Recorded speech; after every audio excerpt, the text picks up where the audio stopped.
Épisode 121. Scène 1. Gabriela et Chacon, face à face. Gabriela tient Chacon sous la menace d'une arme.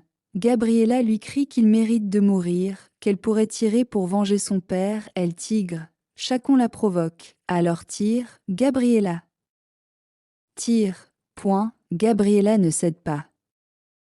Elle lui dit qu'il ne doit pas se donner des airs courageux, qu'il n'existe encore que grâce à elle. Elle rappelle qu'avec son argent et son pouvoir, elle aurait pu le laisser mourir en prison puisque ses reins sont détruits. Chaque respiration qu'il prend est grâce à elle. Chacun lui demande au moins de reconnaître qu'il l'a aidé, qu'il mérite un peu de pitié. Gabriela explose. Pitié ?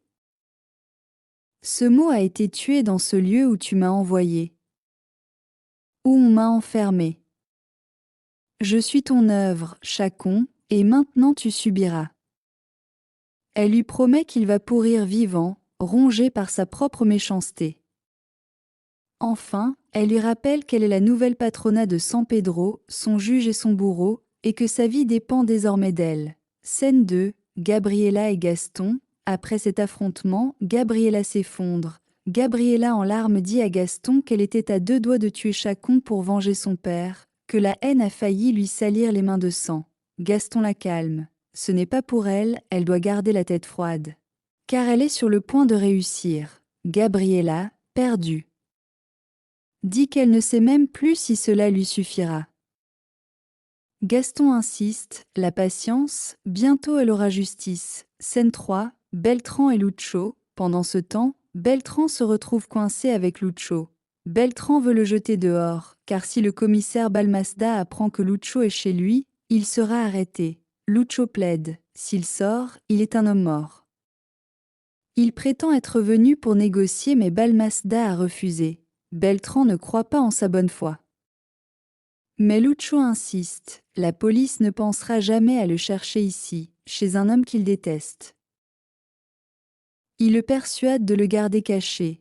Beltran finit par céder, à contre-cœur. Très bien, tu peux rester. Scène 4. Tension et ironie entre Lagarto et Beltran. Une fois accepté, Lucho se met à l'aise. Il s'installe dans le lit de Beltran, qui furieux le chasse. Lucho prend même son téléphone pour appeler Irene. Au téléphone, Lucho rassure Irene. Il n'a pas été attrapé. Il l'aime, il lui manque, il lui jure fidélité. Irene, soulagée, lui avoue qu'elle l'aime plus que jamais et a peur de le perdre. Quand l'appel se termine, Beltran se moque de la conversation pleine de mièvreries. « J'ai cru mourir de diabète à force de tant de sucreries. » Lucho réplique qu'il est jaloux. Que contrairement à lui, il sait conquérir une femme. Les deux continuent à se disputer. Beltran l'insulte d'imbécile et l'envoie dormir ailleurs. Lucho ironise, demande une couverture et continue à l'agacer. Leur cohabitation forcée devient explosive. Scène 5, Antonia face à elle-même. Seule, Antonia Guerra se parle à elle-même devant un miroir ou dans ses pensées. Elle s'interroge. Qui es-tu vraiment, Antonia ? La reine d'un bordel ? Une arriviste qui a utilisé son corps pour grimper ? Ou la patrona de San Pedro ? Elle maudit l'heure où elle a rencontré certaines personnes et se sent accablée par le poids de sa propre vie. Scène 6, Antonia et Rodrigo. Plus tard, Antonia se rend auprès de Rodrigo. Elle le supplie de ne pas la rejeter, qu'elle a besoin de lui. Elle se montre vulnérable, avouant qu'elle a besoin de ses baisers, de ses caresses. Rodrigo, troublé, lui demande ce qu'elle lui a fait. Il sait que ce ne devrait pas exister, mais il est incapable de résister. Antonia l'arrête. N'importe ce qui se passera demain, aujourd'hui nous sommes toi et moi. Sans passé ni futur. Ils partagent des moments intenses, mais Rodrigo souffre. Il avoue que depuis qu'il l'a rencontrée, il a cru avoir une seconde chance, mais jamais il n'avait pensé devoir renoncer à elle. Antonia promet de changer pour lui. Elle lui dit qu'elle peut abandonner son ambition, sa fortune, même son fils.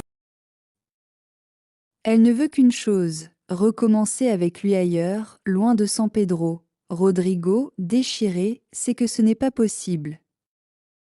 Mais Antonia insiste, ce qui peut me sauver de moi-même, c'est ton amour. Scène 7, Lucho et Beltran, la nuit, Lucho et Beltran ne trouvent pas le sommeil.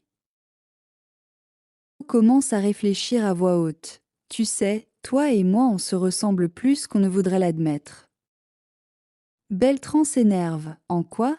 Lagarto répond, ils aiment le même type de femme. Gabriela a été importante pour Beltran, Irene l'est pour lui. Beltran lui ordonne de se taire. Mais Lucho continue de l'agacer, jusqu'à ce qu'ils s'envoient au diable l'un l'autre avant de s'endormir de mauvaise humeur. Scène 8, Rodrigo et Antonia, passion et illusion. Dans une autre chambre, Rodrigo et Antonia poursuivent leur rapprochement.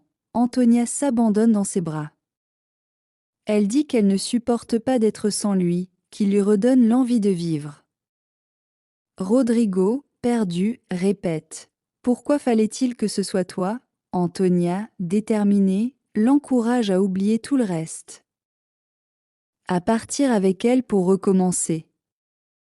Elle insiste, oublions le passé. La seule chose qui peut me sauver de moi-même, c'est ton amour. Rodrigo, malgré ses doutes, se laisse happer par ses émotions et l'intensité d'Antonia. Conclusion de l'épisode 121 met en avant des duels psychologiques intenses. Gabriela refuse de céder à la vengeance immédiate et choisit de laisser chacun pourrir vivant sous sa dépendance. Elle confirme son rôle de nouvelle patronat, juge et bourreau.